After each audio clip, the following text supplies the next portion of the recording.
प्रधानता से निर्णय होता है, वचन या वक्ता की प्रधानता से नहीं।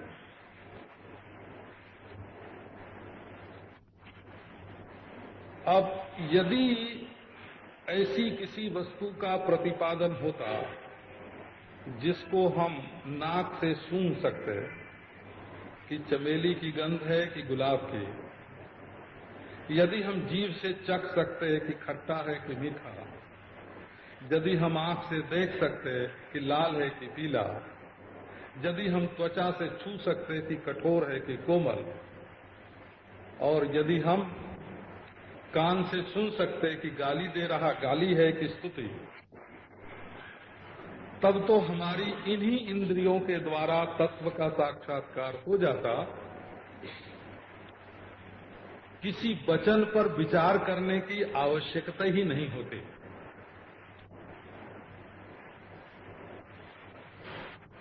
तो वस्तु का जो निरूपण करना है वो तो है ब्रह्म।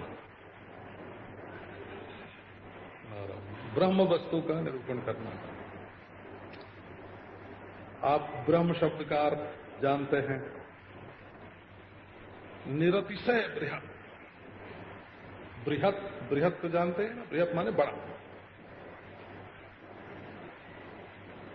और बृहत का कोई भी संकोचक नहीं है, माने बृहत शब्द के अर्थ को छोटा करने वाला चूंकि कोई भी निमित्त नहीं है, इसलिए अंतर का बड़ा कि बाहर का बड़ा ये प्रश्न नहीं उठता।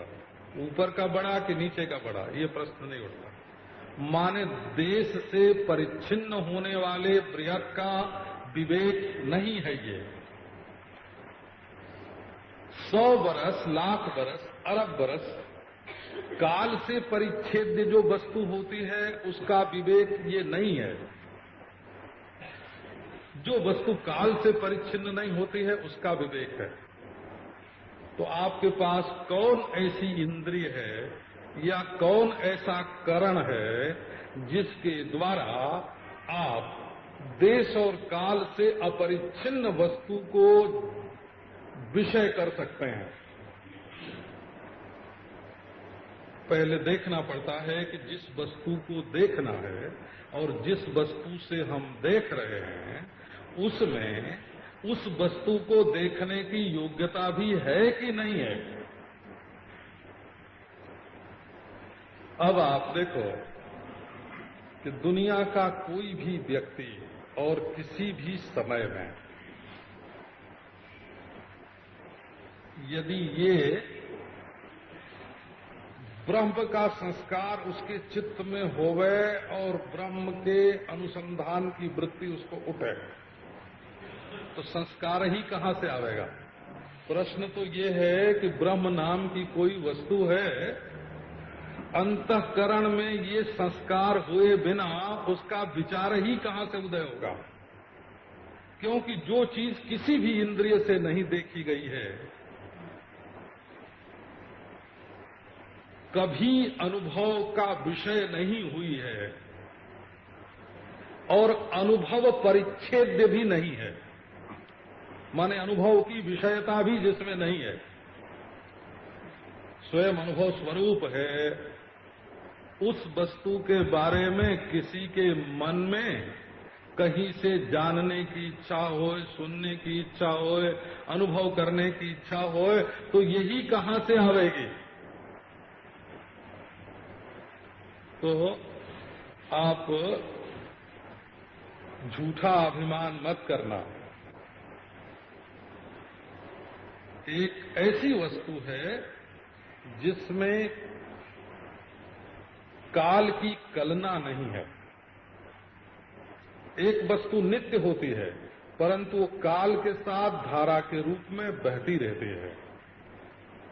एक वस्तु भरपूर होती है परंतु वो देश के साथ होकर देश के निर्देश में अपनी व्यापकता को कायम रखती है। एक वस्तु ऐसी होती है जो कार्य में कारण के रूप से अनुस्यूत होती है, परंतु कार्य के प्रागभाव से उपलक्षित काल की अनेकता में एक रूप से रहने वाला, अंतर्देश और बहिर्देश के भेद को स्वीकार न करने वाला, जिसमें कारणत्व भी नहीं, वो बीज नहीं है। बीज बहिरोन्मुख होता है, बीज में से अंकुर निकलता है। वो कोई अवयव समष्टि रूप काल नहीं, वो अंतर्देश बहिर्देश दैर्घ्य विस्तार समष्टि रूप देश नहीं। ऐसा जो सबसे विशाल पदार्थ है, उस पदार्थ को जानने की इच्छा होना ही बड़े पुण्य परिपाक से होता है। यहाँ तक कि अंतःकरण शुद्ध होने पर होता है। ये वेदांतियों का कहना है। तो अथातो ब्रह्म जिज्ञासा, इसमें अथ शब्द का अर्थ यही है। अथ माने इसके बाद, और अतः माने जिसको परिच्छिन्न वस्तु से तृप्ति नहीं हुई, जो परिच्छिन्नता जन्य अनर्थ की निवृत्ति के लिए और परिच्छिन्नता से विलक्षण परमानंद की प्राप्ति के लिए जो जागृत है, सावधान है, उसके हृदय में ब्रह्म जिज्ञासा का उदय होता है। तो सूत्र का अर्थ तो आपको बाद में सुनाएंगे। पहले ये बात देखनी है कि क्या सचमुच आप अपरिच्छिन्न तत्व को पाना चाहते हैं। यदि उससे अलग जगत होगा तो वो अपरिच्छिन्न होगा, यदि उससे अलग मैं होगा तो क्या वो ब्रह्म होगा, अपरिच्छिन्न होगा। जिससे अलग मैं हूं और मुझसे अलग जो है वो ब्रह्म नहीं हो सकता, और जगत जिससे अलग है और जो जगत से अलग है वो भी ब्रह्म नहीं हो सकता। इसलिए श्रुति में ये प्रश्न उठाया गया, एकस्मिन् विज्ञाते यस्मिन् एकस्मिन् विज्ञाते सर्वं विज्ञातम भवति। जिस एक का विज्ञान हो जाने पर सर्व का विज्ञान हो जाता है। उस ब्रह्म का निरूपण इस ग्रंथ में है, और उस ब्रह्म वस्तु का साक्षात्कार घ्राण के द्वारा, रसना के द्वारा, अथवा नेत्र के द्वारा, त्वचा के द्वारा, अथवा संस्कारानुविद्ध मन के द्वारा, अथवा श्रोत्र के द्वारा उस ब्रह्म तत्व का साक्षात्कार नहीं हो सकता। इसके लिए ना वेदविन मनुते तम बृहंतम, जिसने वेद का स्वाध्याय नहीं किया, माने जिसने वेद द्वारा श्रुति मंत्रों के द्वारा ब्रह्म का विचार नहीं किया, वो उस बृहत को ना वेदविन मनुते तम बृहंतम, वही बृहत, ब्रह्म शब्द में बृहत है ना, बृहत्वाद ब्रह्मणत्वाद ब्रह्म इत्युच्यते ब्रह्म इत्यभिधीयते। ब्रह्म को ब्रह्म क्यों कहते हैं? बृहत होने के कारण। तो जब पहले देखो कहीं न कहीं तुमने सुना होगा ब्रह्म के बारे में कि एक ब्रह्म वस्तु होती है, वो ब्रह्म वस्तु कैसी होती है का परिच्छेद सामान्य के अत्यंताभाव से उपलक्षित होती है ना। कहो भाई देखो कैसा है, उसके बारे में जानने की कोशिश करें। आपको बात सीधी सीधी सुनाएंगे, बहुत मुश्किल करके नहीं सुनाएंगे। तो ये जो अब देखो ब्रह्म, तो ब्रह्म श्रुति का कहना है कि नेह नानास्ति किंचना, नाना नहीं है, नानात्व नहीं है, अनैक्य नहीं है।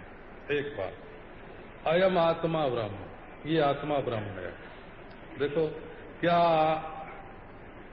युक्ति हो गई कि जो अपने से अन्य रूप में दिखाई पड़ रहा है सो तो नहीं है। मृत्यो समृत्युं गच्छति जो यह नाने व पश्यति। यदि आत्मा परिच्छिन्न से तादात्म्य करके रहेगा तो परिच्छिन्न की मृत्यु में अपनी मृत्यु मानेगा और जन्म मरण के चक्र से नहीं छूटेगा। मृत्यो समृत्युं गच्छति जो यह नाने व पश्यति।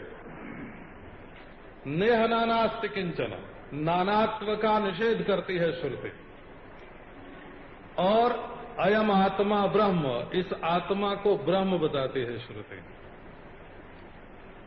तो ऐसे ब्रह्म का विचार करने के लिए जिससे परिच्छिन्नता मूलक सर्वविध अनर्थों की निवृत्ति हो जाए, जीवन में कोई अनर्थ रहे ही नहीं, उसके लिए ये ग्रंथ प्रारंभ हो रहा है।